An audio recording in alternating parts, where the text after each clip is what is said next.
Hello and welcome to your review of the week, a roundup of the top stories on KMTV over the last 7 days. One of the most powerful earthquakes in the UK for years has hit Kent in the early hours of Friday morning. Kieran Core reports from Ramsgate. Well, the quake struck Kent just before 3 this morning, with the magnitude measuring 4.2 on the Richter scale.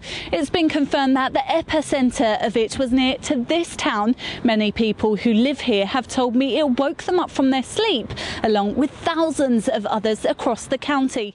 Yeah, it's a bit strange. I didn't really know what was happening, of course, and I think the word earthquake popped into my mind, but I think that I wasn't actually aware that that actually was what it was, if you know what I mean. So. Well, actually, I didn't even realise that there was any earthquake. I actually slept through it, but which is unusual because I am quite a light sleeper. So I vaguely remember hearing a bang or something. I can't find anything lying on the floor in my house, so yeah, definitely something woke me up last night. Police say there are no reports of any injuries, but they're continuing to monitor the situation. A man's been charged with murder after a fatal stabbing in Tunbridge on Tuesday night. Officers were called to Hetridge Road in the town after a 54-year-old man died and a 34-year-old was injured. 29-year-old Patrick Murphy, who's from the road, is accused of stabbing his father and brother.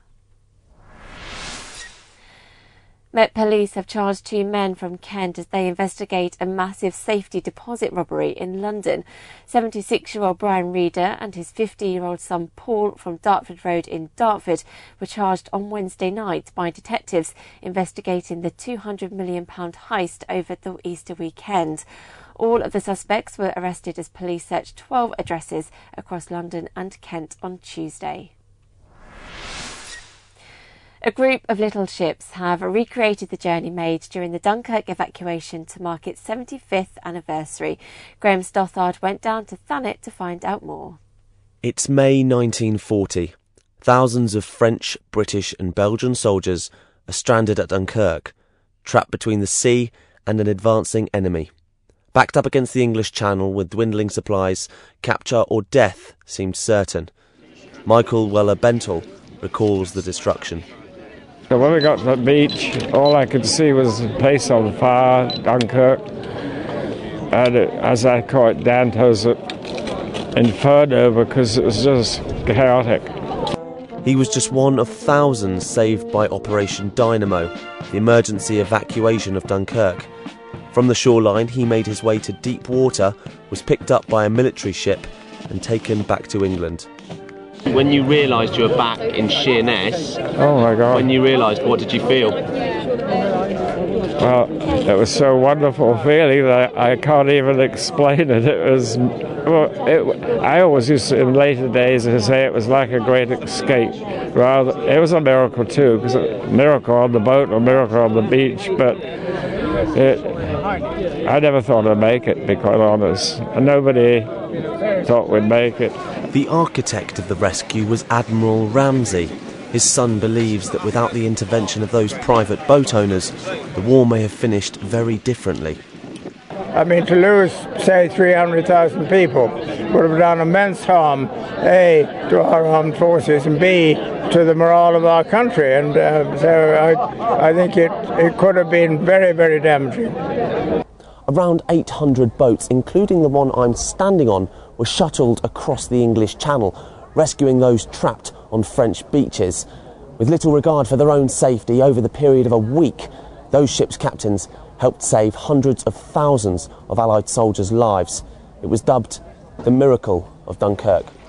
This is Graham Stothard for KMTV in Ramsgate.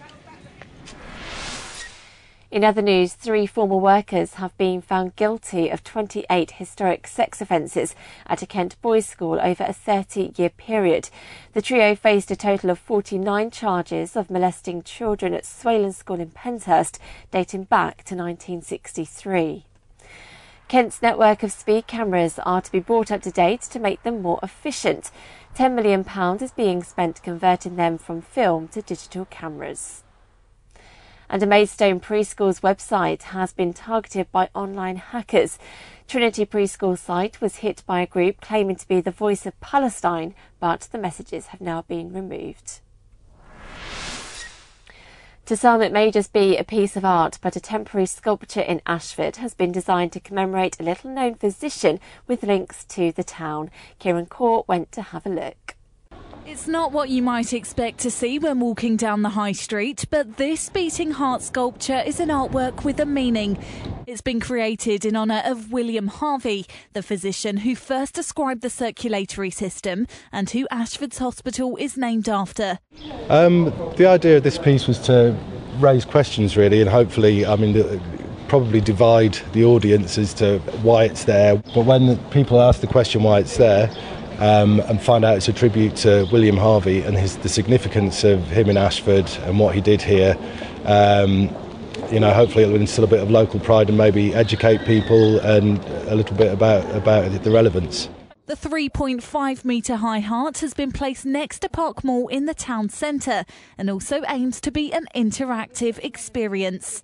But what do shoppers think of the piece, and do they know why it's there? When I was walking down, I wondered what the turning bit did and why there's a heart there. So it does draw a big attention to it. Not sure. I think it is a heart, isn't it? I don't really know what it's there for. So I know you now explain it's a tribute to William Harvey, who discovered the circulation system. If that had been here and people knew about that, then maybe people's reaction would be different. But I think most people just think, why is it here? It's a nice art piece and it has a good meaning behind it. It's marvellous, isn't it? It's a terrific looking thing. It's all heart, isn't it? It's all heart. This is Kieran Court in Ashford for KMTV. And finally, an Eastchurch pensioner has been nominated in the Shed of the Year competition for his outbuilding, which contains a 2,000 square foot model railway. Roy James has been building up the tracks for 20 years and it's now thought to be one of the biggest zero-gauge miniature layouts in the country. It's capable of running up to 30 trains at a time, and Kent model makers Hornby say this kind of hobby is still popular with all kinds of people. I go to train shows, model railway shows, and I've met, quite a wide cross section of our consumer base, and they're genuinely they're all ages, male, female, families, single. It's one of those hobbies I think that anybody can take up at any time. There's more local news on KMFM, and you can also follow us on Twitter and Facebook. But that's it from KMTV.